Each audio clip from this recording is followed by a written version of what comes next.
Migrasiya ketkenimче мен ушул жолдун жээгинде строительный магазиним бар эле. Ошол уруш күнү жанып кетти. Анан ошондон кийин Бишкекке көчүп бардым, балдарымды алып, тынчыраак жерге деп.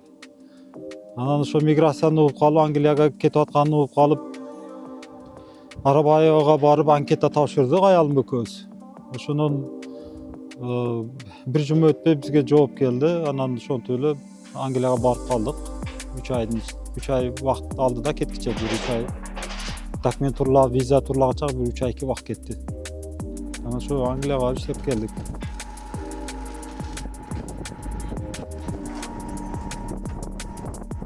Биринчи эле себеп ушу үй бүлөнү багуу болду, акча табуу. Үй бүлөнү тамак аш менен камсыздайм, үй бүлөнү багуу болду, бала чакамды багуу, үй бүлө ошол үчүн эле бардык. Эми акча иштеп келели, келип үй жай оңдойлу деп. Акча иштеп, үй жай оңдоп, кайра ушул бир ишкана ачып, өзүбүздө эле үй жайда, ошо айылда иштеп. Миграцияга барганымда мага эң кыйын болгону бул тил болду. Себеби мен англис тилин билбейт элем, эми билет элем, эми саламдашууну гана билет элем, бирдеке сураганды билет элем, анан башка көп жагын билбейт элем да. Мындай айтканда ошол кыйын болду биринчи жылы.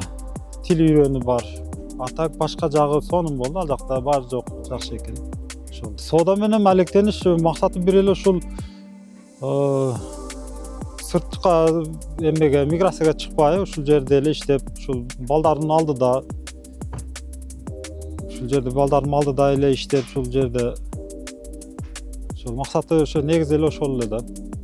Мындай жакшыраак жашаш да, эми соода кылып жакшыраак жашаш. Биздин айыл кичине айыл да, бул жерде конкурент жок пока. Коңшу айылдарда бар. Анан бизден бул жакта могу жаңы жер айыл өкмөтүдө жок пока. Биз ошол негизи биздин клиенттер жаңы жер айыл өкмөтүнөн келишет. Анан бул жакта могу Бешкент айыл өкмөтүнөн келет, Сайдан.